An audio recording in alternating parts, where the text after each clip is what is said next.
Mm. Okay, episode 45, lying part two. No, Yeah. what I wanted to say to you. So last night, folks, Ellen got a little frustrated. She texted Katie. She was like, "Are we still on for now? Like, or maybe we just won't do it anymore." You Yeah. know, what I wanted to say, and you're so funny because what I wanted to say to you was, I love your reaction, which is knock it off. Like, stop being an ass. You know, I love that reaction. I do. I love that reaction. There are only a couple of people in my life Uh-huh. that respond to me like that, like you do. My friend Jennifer will be Uh-huh. like, Ellen, whatever. Like, just Shut stop. it. Shut it. Exactly. And like another friend of mine, a guy, who'll be just like, stop. Like give me like a hand, like Like, what stop. are you Like squid? through text. Like but Yeah. that I actually appreciate that Mm-hmm. because when we are, since we're kind of talking about like, people interacting and stuff like that, we will Yeah. get to our second part of Yeah, line. yeah, yeah. I would rather have someone be like that with me, like 100% direct and like, Ellen, you're being a fool. Stop acting a fool. I would much rather have somebody say that to me than just not respond or, what I'm saying? Like, Yeah. I want to be called out.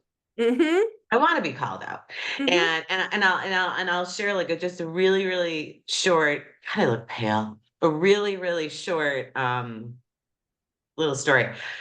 So the holidays are always a tad whatever Yeah, yeah. because I have to organize with the boy's dad, Yeah. as in regard to when he wants to. So this year Thanksgiving is on my ex's birthday. Oh, yuck. Okay. I know, which just you can already think of the jokes yourself. Let's be thankful for me, like stuff like that. And so I texted the boys and I said, since dad's birthday is on Thanksgiving, I Mhm. know he's going to want to have you on Thanksgiving, right? I'm like, so I'm thinking about the day after. What do you guys think? Do you know anything about the plans yet? And of course, they're all like, I don't know. I don't know. I don't I have know. like Yeah. no idea about anything. And, Ian's like, well, I don't think we're going to Long Island, but maybe we're going to Long Island because that's where my ex's girlfriend's family lives. I'm Okay. like, well, I would kind of hope you would know by now if you're going to Long Island for a week. I mean, like, Yeah. and so I was getting frustrated because they were kind of like, we'll find out from dad, then we'll let you know. And I'm like, well, wait a minute. How Mm-hmm. come I can't just say mine is this day? That's Oh, that's what's yeah. happening, right? Yeah. Wow. So Yeah. I got a little, and so I sent a text to the three of them, typical mom text, right? I'm tired of being taken for granted. Like, why don't you just say, tell your dad it's gonna be this day. Why don't you wait around for your dad's answer before I can plan anything? And this is Mm-hmm. crap and whatever. And I'm like, I'm sick of you guys, and Peter, my oldest, my calm, nothing ruffles him, like, laid back guy. Yeah. And I was like, I'm sick of you guys taking me for granted. Right. And he comes back. This is exactly what his first text said. He goes, nah, fuck this. And I was like, what? And then he went on, you both acted like assholes during the divorce, and you both acted like assholes after the divorce. He's like, and now you're trying to act like, it takes two to tango, blah, blah, blah. He's like, you've been engaged in battle for years. He's like, we're sick of it. He's like, how about that? And I was like, Oh, well, hmm.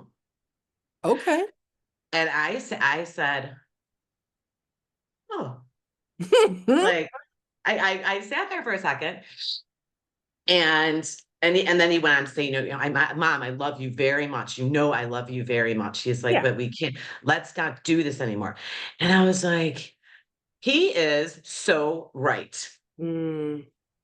And so I said, I will sit with your words I didn't want to say too much because Ian and Gray are awesome. But of course, Ian's like, y'all don't need to be fighting right now. That's all he said. And I said, I will sit with your words. I said, and I'm really glad to see you assert yourself. What a great response. Well, it shows that he's building confidence. It shows that, Hmm. he's going to be 23 years old, Yeah, like that to me, that was an adult move. very much so. And I was really proud of him. Yeah. I was really proud of him for it. And so it was funny. I saw him like that weekend. He came down to visit and we were at dinner. And I was like, I'm like that email or that text you sent. And he was like, I go, no, Peter. I thought it was great. That's what I like. Directness. Yeah, Directness. When you are direct, there is no confusion. you got it. There's nothing to question. There's Hmm. nobody jumping to conclusions or making Hmm. assumptions or Hmm. potentially getting it all wrong, Yep. right? Yep. Which brings us back to, like we spoke last time, about lying and about deceit. Now, um, God, I hate to be lied to. I mean, I just absolutely hate to be lied to. Yeah. And I think everybody does, but man, does it just burn my biscuits when I find out that someone's lied to me. But I was reading this article. It's very short. It does. I mean, it's just such the height of disrespect. I can't, Hmm. Hmm. disrespect or not Yep. valuing someone. There's so many things I could say about it. But I was reading this little brief article about betrayal blindness. Betrayal blindness. Huh. Betrayal blindness, which was Okay. a phrase that was coined by Dr. Jennifer Freed, professor emeritus at University of Oregon. Okay. So she coined betrayal blindness and betrayal trauma. And so betrayal trauma it could be from cheating.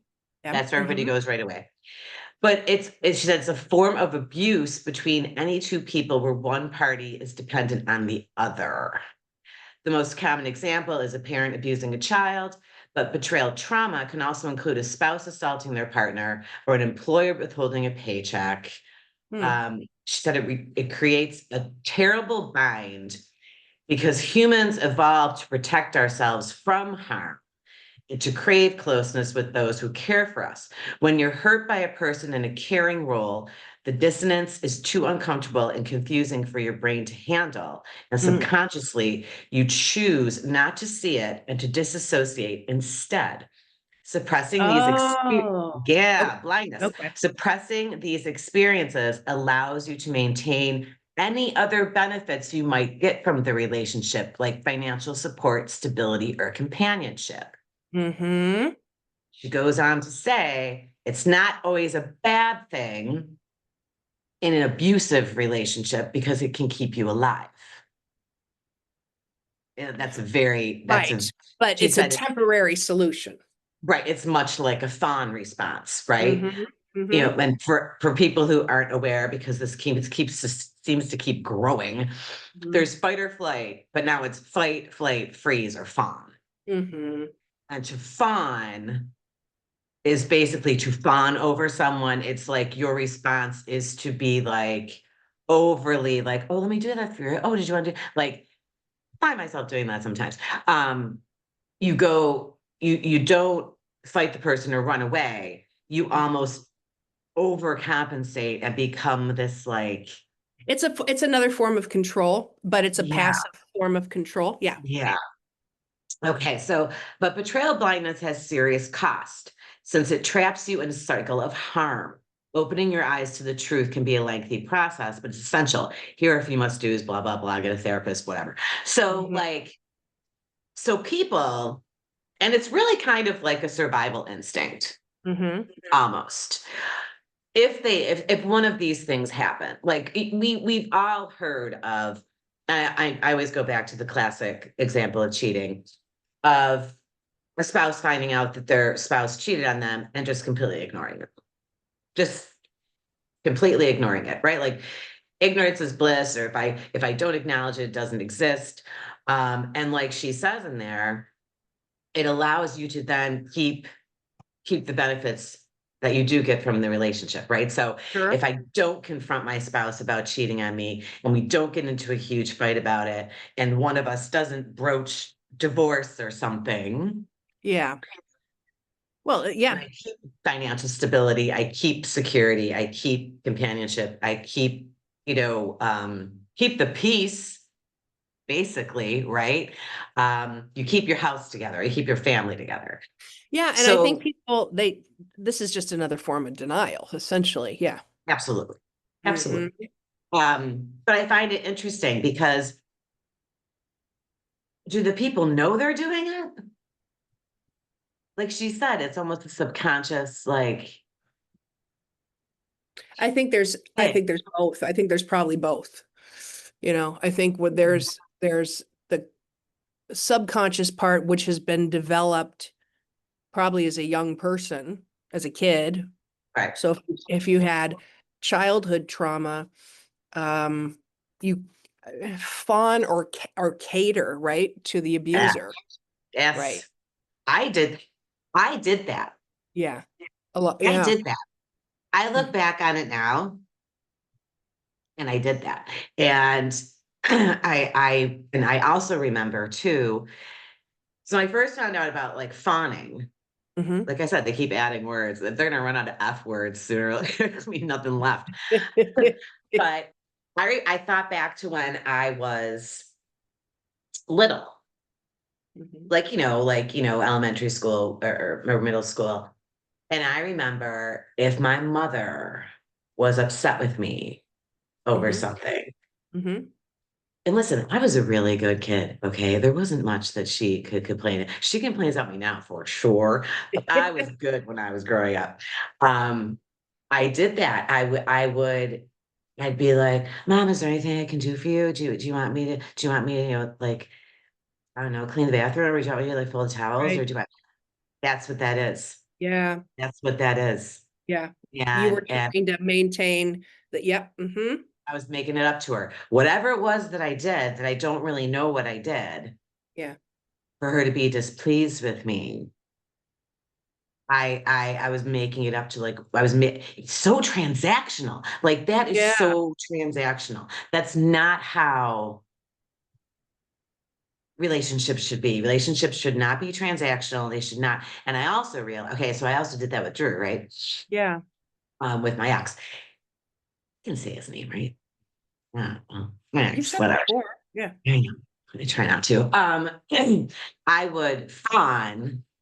It was either fawn or like combat. And I Mm. just realized the other day, and I wouldn't say combat. I would say we were more in combat mode when we were in two different residences and going through the divorce. We were more in Okay. combat mode Well, then. yeah, you were safe then, and then you could Right. actually express yourself. Yeah. But like after it was final and stuff, that's when the combat came. And I just realized the other day, I'm like, I've been in combat mode for Mm. so long, so long, that it kind of it's affected other, you know, romantic relationships that I've had. Of course. So where I'm ready, You're hyper vigilant. You're ready. Yeah. I'm ready to fight, right? And not fight, but like, Like almost like, oh, here it is. Yeah. right, like when the relationship ends, I'm like, huh, like yeah, we fight. Hmm. And you know what? Like the other day, I was like, man, Ellen, we need a kinder, gentler Ellen for 2026. I don't, I don't want to be like that anymore. But it became like it was like survival mode. Yeah. It's gone on for too long. It's affected other, not affected other relationships. It wasn't like I was every time I was dating someone, it was like, ah, that wasn't like that. No, but it I'm a wonderful discolored it. partner. It discolored the relationship. It had a, yeah. Absolutely. Yeah. Absolutely it did. And and I'm also not afraid of to express myself. Right. and then sometimes that comes across a little bit more aggressive than I really meant it to be. Okay. And then I feel horrible, And then you right? feel horrible. Yeah. But then I feel like, I have irreparably damaged, you know, something. Right. But so this like this betrayal blindness, this like another reaction, I think, to being lied to, betrayed, deceived. Mm-hmm. And I want to hear your take on this. I never knew this was a thing, or I'd never heard of it Mm-hmm. until I was seeing when I was going through the divorce and I was seeing this one therapist. And I said something like, like when's karma, gonna come around to him, Mm-hmm. like this was fresh on the heels of, the stalking and that stuff. And I was like, kind of like, when's he gonna get his type thing? When's he gonna get his? Right. And she was like, well, do you ever indulge in rage fantasies? I was like, what? I'd never heard that before. Mm-hmm. Rage fantasies. Mm-hmm. What are your thoughts Um, as a Interesting. professional Well, and as a person? well, first, as a person, I do believe that there's a hell of a lot of power in we can manifest a lot with thought, right? Mhm. And I also think if we spend too much time in that space, it can define us. So if it's something that helps release the feeling and not feed the feeling, then I could see some of the benefit. But if it starts to feed the feeling, then I think it just starts to change you at a molecular level. And I don't think that is good. I You don't know, know. yeah, like, okay, let me ask this. Mhm. All right. Oh my gosh, I can't raise my leg too much 'cause I'm wearing pajama bottoms. I am like business up top and nap time down below. So, okay, so don't you think? Okay, so for example, rage fantasies. Okay, Okay. for people who are unaware, Okay. um, say you find out that your boyfriend cheated on you, Okay. with your best friend, you Okay. know, and so you find out that your boyfriend cheated on you with your best friend, and you're all, you're upset and you're mad and you're sad and you're pissed, and you think to yourself, man, I hope he gets like gonorrhea from her or something, like, or he doesn't get gonorrhea anymore. I was gonna Um, say, is that going around? I don't know. it sounds so medieval now. Or like, or oh, I hope on his way home from work he gets a flat tire and like gets rear-ended, or Yeah, now my rage fantasies, if I've ever had any, are pretty tame, right?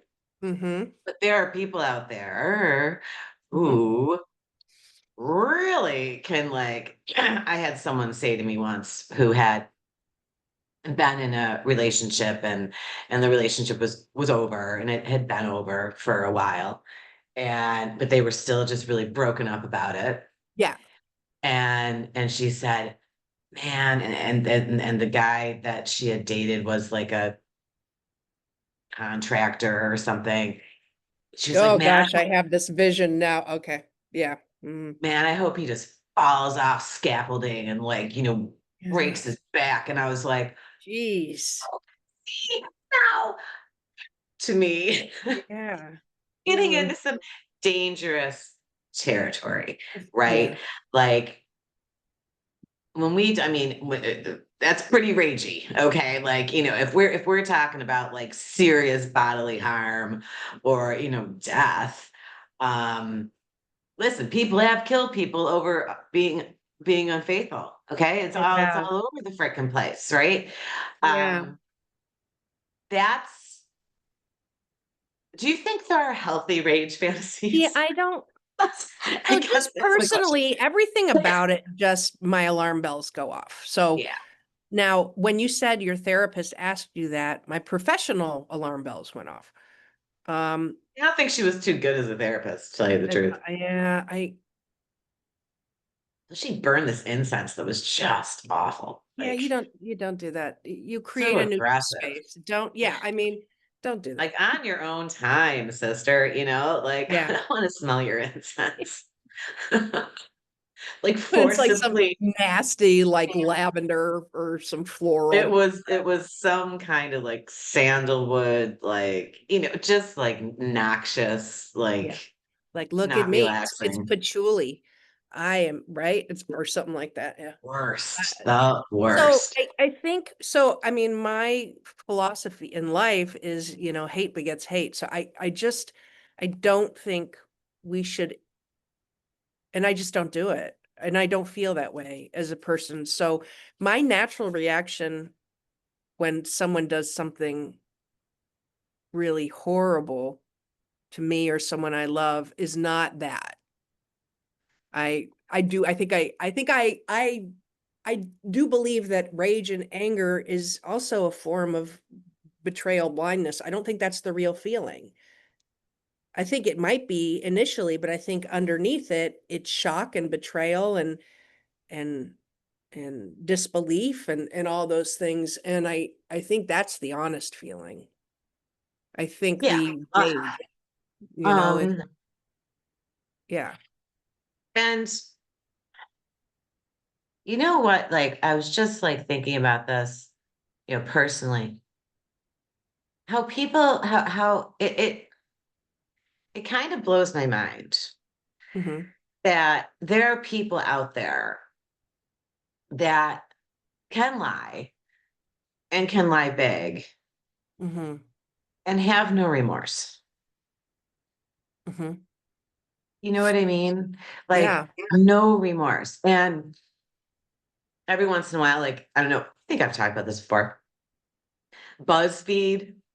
like, BuzzFeed will either put out a poll Hmm. or will round up all the best, like, posts on like Instagram or Reddit or whatever. And the other day that they put out a poll, like, tell us, like, tell us somebody in your life who is just a total and complete liar, and like, and how you found out and whatever. And it was usually somebody they worked with, Oh, right? okay. And they were like, I worked with this lady who said she had had triplets at home. She told somebody else she had no kids. She told somebody else that she had a son who had died. Like, Hmm. like all different stories. And another one who was like, I worked with this guy who said that he went to, some prestigious college, and he put it on his resume, and he created fake transcripts, and Oh, like, wow. and he got caught, right? He got caught. Yeah. But like these and like the thing about the lady who had like said she had triplets and said she was childless and said she had a son that died, who's that benefiting? Like, what is she getting out of it? Not to mention, you're so flagrantly lying all over the place and telling people different stories that eventually they're going to connect the dots and they're going to know that you are Yeah. lying. What is that? Is it like a thrill? But like when we talk about why people lie, we covered that last time, and it was like, Hmm. to avoid this or to make yourself look this or to Right. benefit gain. Hmm. What's Hmm. the gain? What's the benefit? Like, and just, and then people in addiction, the experience that I've had with people in addiction, Yeah. they'll lie about everything. They'll lie about stuff they don't even have to lie about. Yeah. And I think that has a lot to do. So going back to like the woman and the kids, I think, we talked about the origin of lying, and I think just like anything else, it can take on a life of its own and it can just get out of hand, and then it just kind of gets out of control. And maybe it started out as being strategic, and then I think it loses its strategy, and I think it just kind of steamrolls out of control. Yeah. it's just like, I think there it's funny. probably were motivations early on, but then I I think it just gets out of their hands. It's almost like a sickness, It is, yeah. like when it becomes compulsive. Yeah. Yeah. That is a sickness. Hmm. And like I said, I was thinking about this like in a in a very personal level, Hmm. and the people in my life. And one particular person, I was thinking about a situation that had happened where it absolutely was like full on lie, like full on lie. Okay. And you know what was amazing about it is when I called him out on it, Hmm. you lied, like um, the anger directed toward me, Oh, sure. Yeah. right? Like towards me, Hmm. and the avoidance, Hmm. right? Hmm. Like when when I figured it all out, and I sound like I have a very dramatic life. It's really not that not exciting, I can tell you that much. Um, but when I figured it out and I confronted, because I'm gonna confront, I'm gonna say something, and the avoidance, the I don't want to rehash this. We're not going to rehash this, Oh, yeah. right? We're not going back and forth. It's juvenile. Mm. I said the only juvenile in this scenario is you. Hmm. Hmm. Um, and and if you can't say anything nice, then we won't speak.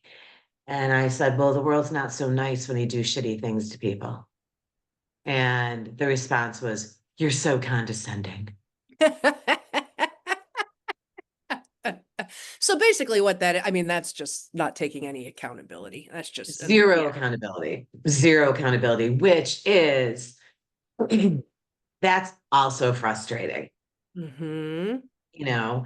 And that's the thing about lying, okay? About this situation that I was just talking about. And he's like, you're so condescending. And I said, and you're a gaslighter, like we could do this all day. Yeah. Um, the reason it's so shattering to people is because you thought you knew someone.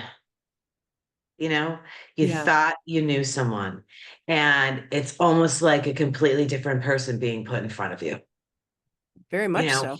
it really changes your view. And I've tried over the years um to not get cynical and not get jaded, Hmm.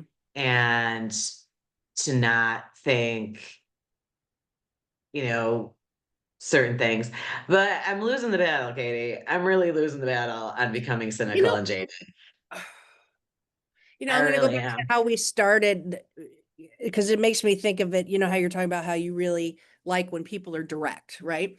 Um, there is, Well, within reason. You don't have to but tell me. because that's a form of truth as well. So if you've got someone, say you text something like last night or whatever, and then someone comes at it from this angle or this angle, that's a form of avoidance as well.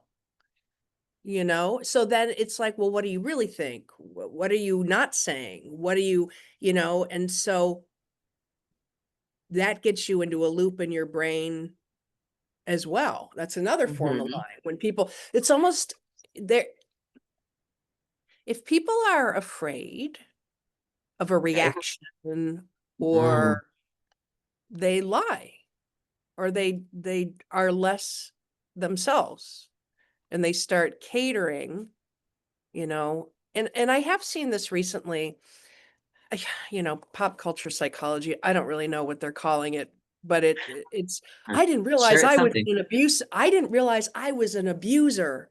Um, and they're showing like people being ultra upset because the person says, "Look, I need some space from you. Ah, don't leave me." No, and so they're saying how that is another form of abuse because it's a level of emotional manipulation, you know. Um, But those kind of people lie all day long because they're so worried about the reactivity.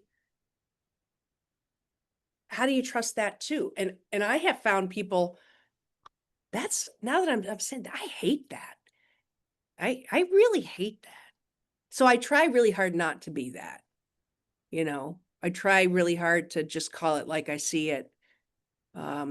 Because I do want to be trustworthy. It's an important thing to me. And I think that I wasn't always. I think for when I was younger, I was very afraid of people being reactive or something, or people leaving me or things like that. And so maybe I did fawn too much or those kinds of things. Um, but yeah, It's it's a different form of lying, but it's a legit lie. Yeah. it's interesting that you said, okay, so maybe afraid of people leaving you. So do you think that people with like an insecure attachment style Oh, would lie, absolutely. Oh, yeah, would lie a most little bit more? definitely. Well, that goes back to the line we were talking about. If you are overly invested in somebody's opinion of you, that's dangerous, right? Because uh, you put on all kinds of airs depending on who's in front of you, right? So let me be, and this is very performative, and it can develop into borderline personality disorder where you become a different face depending on who's in front of you, right? So I'm looking at Ellen, and Ellen likes whatever.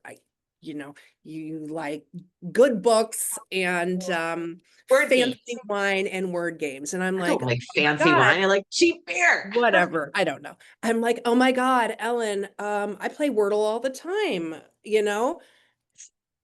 I don't. I But didn't do it today. I used to do it and then I got bored with it. But um you see what I mean? But then the people kind of put on these airs to become what they think you want because they want to be liked or special to you or things like that, but it's not true. And that's a key element of narcissistic personality disorder, of borderline personality disorder, all of which are unhealthy attachment styles. Yeah. Yeah, it's a key element. It's so interesting, because as my experience with an NPD person, Mhm. namely, my ex-husband, it is funny now when I think about it. Years and years ago, when I was like 25 and he and I were dating, Mhm. and we got into an argument, Mhm. and he said something. Actually, I remember exactly what it was. We were sitting in the living room and he said, Can you go get me a glass of water?" And I said, "No, like you get it yourself. Besides, I didn't really ask very nicely." Yeah. And he said, "Well, a good wife will get a glass of water." Mhm. And I was like, "Well, we're not married." And then we got into a fight and then he left. It was my apartment. And and I broke up with him. Okay. In the space of 5 days, because I was living in Fredonia at the time, in the space of 5 days, I transferred my job here up to Buffalo, packed my apartment. My Aunt Mary and my mother and my dad came down and moved me back to Buffalo. Like, and like the night before I was really leaving. Yeah. And I'd been ignoring his phone calls and all that. Well, just not answering the phone. I didn't have a cell phone. I didn't have caller Yeah. ID or anything like Yeah. that. Yeah. And the phone rang and I answered it. And he was downstairs on a payphone outside, and he was just sobbing and Bobbing. sobbing and sobbing. And I was like, I was like taken aback by like the severity of the sobbing. Yeah. And I look back on that now, and when you say like insecure attachment style, for like he was losing his shit. Yeah. Yeah.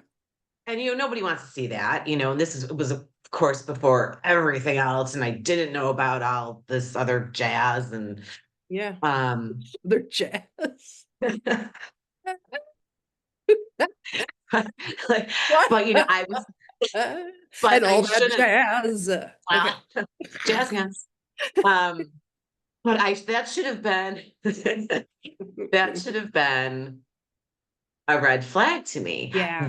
That reaction Yeah. was it wasn't proportionate, right? Like, I mean, Right. Yes. Correct. um, and of course, then happened again, you know, 22 years later, Yeah. right? Yeah. Um, even to a more, even to a bigger extreme. Yeah. Um, it's so interesting because I guess that is like, and I'm going to take myself out of it and just make it generic. Yeah. Um, Terrified of losing something. Yeah. It's I mean, I have battled with that my entire life, and it's not congruent. It gets projected onto things. And, maladaptive attachment styles develop at a very, very young age, sometimes even as infants. And what happens is, and I think we've talked about this a little bit in the past, but basically it attaches to your nervous system and it's equivalent to dying. So you have the same panic and fear as you were if you were going to lose your life. So your nervous system reacts the same way. Yeah. Oh, Yeah. yeah. Um, It can be panic. It can be, Mortality is a whole other issue yeah. that we'll get into. Yeah. But I know, but that's why it was such an incongruent response. So if you were to flip that and in his mind, you're his oxygen, which we know is a terrible, well, think of all the scary movies, right? I mean, it's screwed up attachment styles because they project their air that they breathe on people. you're Um, my life, you're my everything. yeah. That's not romantic. I think we've talked about this once before. That's not romantic. No, it's interesting because being, It's scary. in a 20-year relationship who, my wife is my best friend and truly and this is an interesting thing. So I guess maybe I have a different perspective, when you've been together that long and you have this history and you have this deep love that has grown and become kind of its own entity. There is a part of you, you look at a couple who's been together 50 years or something and you're like, there is a piece where I feel she is part of the air that I breathe, but not in that frantic way, if that makes sense. It's different now, where I used to be so afraid of those kind of words because of exactly what we're talking about. I'm like, I don't want to say those things. I don't want to feel that way. Even to the point where I didn't even want to say I need somebody because it had so much negative connotation for me. And then as I've gotten older and in a relationship for as long as I have, those are very real things and they're okay, but they become those things. That there's not franticness attached to it. I don't know who I'd be without her. I really don't know. I don't know. But it doesn't make me, But you would go on, oh right? yeah, I mean, I'd like go on. you wouldn't. Exactly. And it would be congruent if I were, gosh, I don't even want to say it, but if I were to lose her in some way and I was sobbing on a No, phone no, no, like no. that. You Right. know what I mean? But it was not congruent for him to do. That's how you really see it. You're like, that's not what's happening. It It just doesn't seemed like a align. lot, Because and it had nothing to do with you. It was projected onto you. yeah, Yeah. like Like you were like, you could have been anyone that he put into that role. Yeah. yes, Because yes, 5 days ago, he was willing to just throw that relationship away because you wouldn't get him water. You know what I mean? So it's not that should have real. been the real red And flag. there we go. But you But that's know, a lie too. Projection is a lie. It's all a lie, Ellen. all lies. God damn it. That's why No, but that's like, that's why I'm surprised. consistency. You're surprised. I'm surprised that after my relationship with my ex-husband, that I actually went on to date anyone. And You know what? I probably shouldn't have Mm, because I wasn't ready. I wasn't healed. I wasn't bringing myself whole right. to these relationships.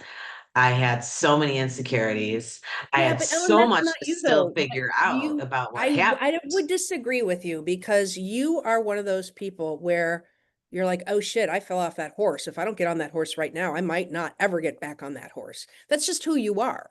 I think if you had not just gone in, blazing and just keep pushing through, I don't think that would have served you well.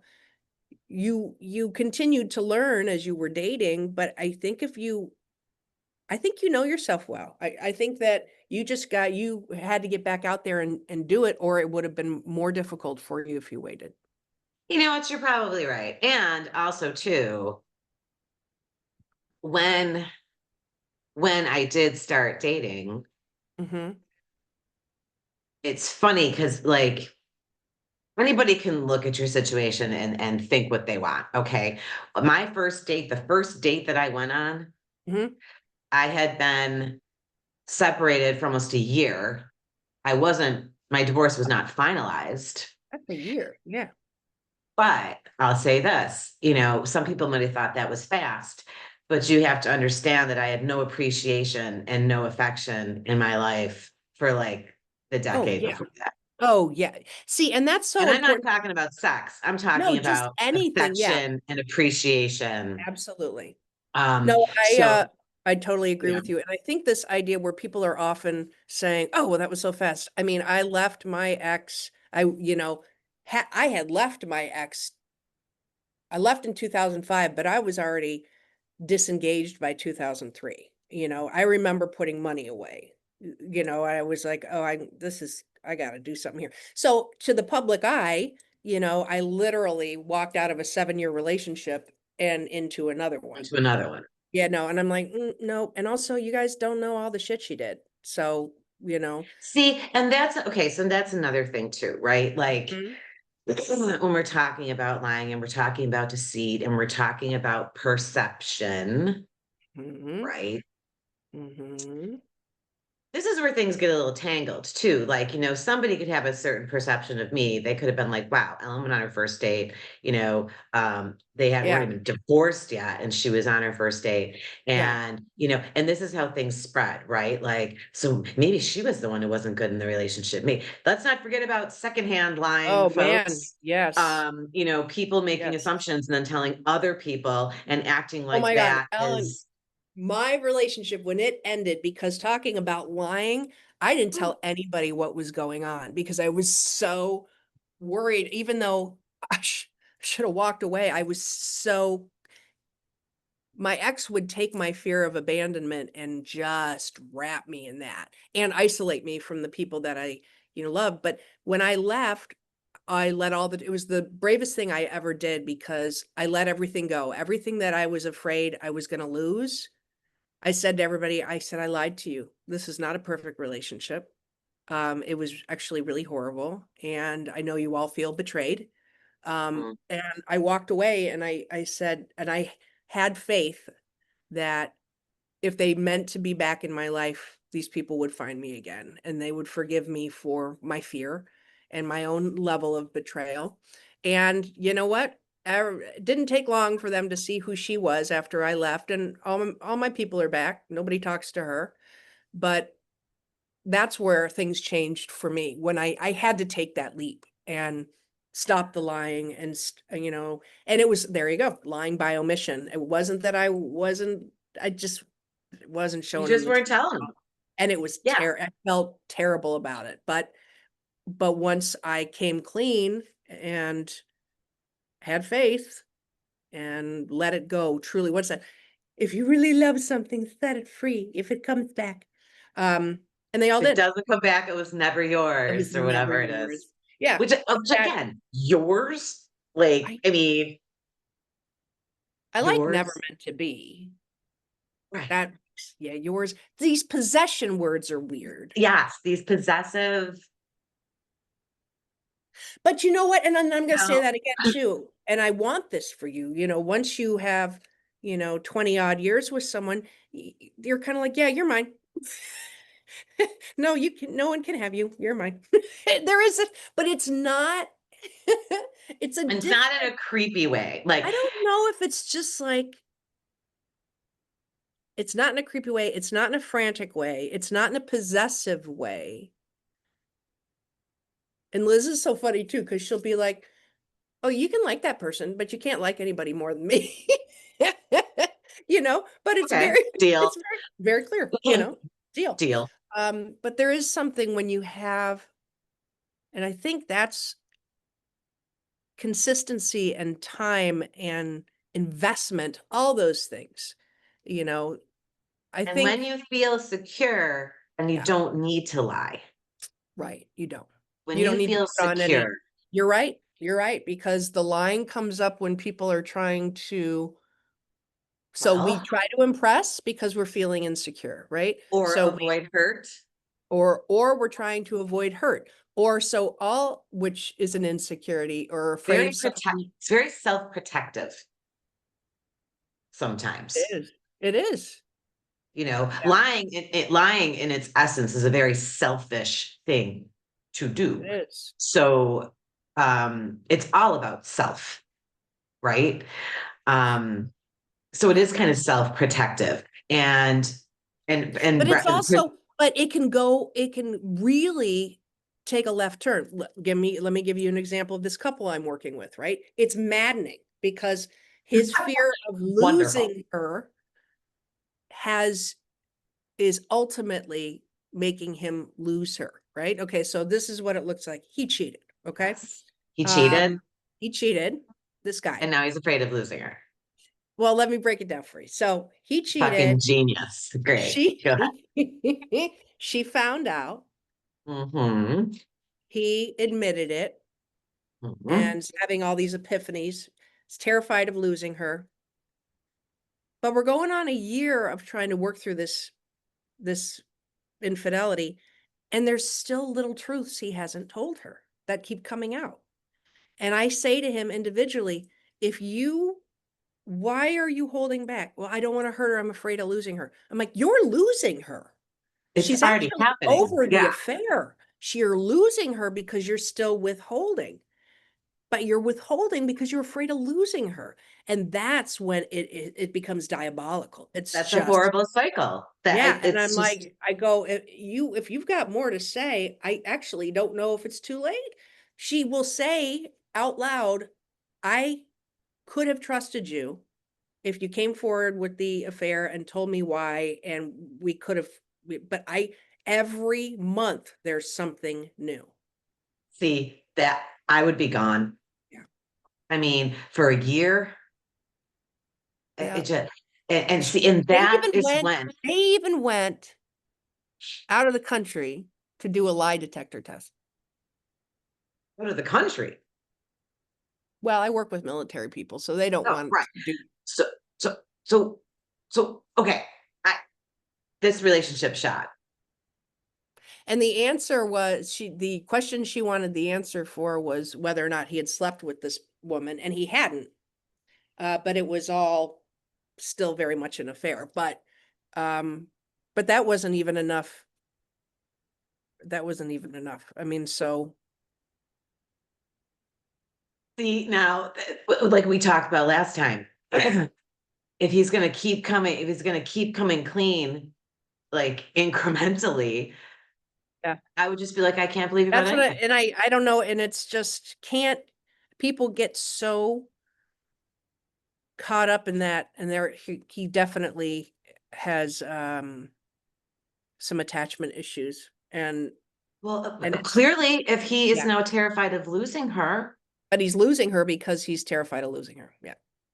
and I can understand that, like I don't know if it was a movie or what it was. I'm trying to remember if it It's was a that whole book concept. If I can't have you, nobody can. And that becomes dangerous too. Yeah. or you're dating someone or you're married to them and you can't believe your good fortune, right? Because you think they're whatever, perfect, wonderful. And you say it so often, like, don't ever leave me. Oh, I'm so afraid of messing this up. Don't leave me. I love you. Don't go Mm, anywhere, please. mhm, And then mhm. you're doing that all the time, and they're gonna say, okay, enough, right? Like it is not attractive. What is the thing that people say is the most attractive quality in a person? I don't know what. Self-confidence. Well, right. Confidence is sexy, right? Yeah, confidence is sexy. And you can even, I mean, Jack Nicholson's not a good-looking guy. Not at all. No, but he'd walk in a room with that confidence. He had all the ladies, you know? Oh yeah. He has not suffered in the lady area. No. That's true. I mean, like, that's true. And there are moments when my confidence is low and I find it unattractive. I'm serious, Yeah, me too. Me too. I hated it myself. I hate it. right? And I even don't like last night when I was like, okay, we shouldn't do it anymore. It's not good. This morning I was like, loser, like Well, that's why, because I know where that comes from.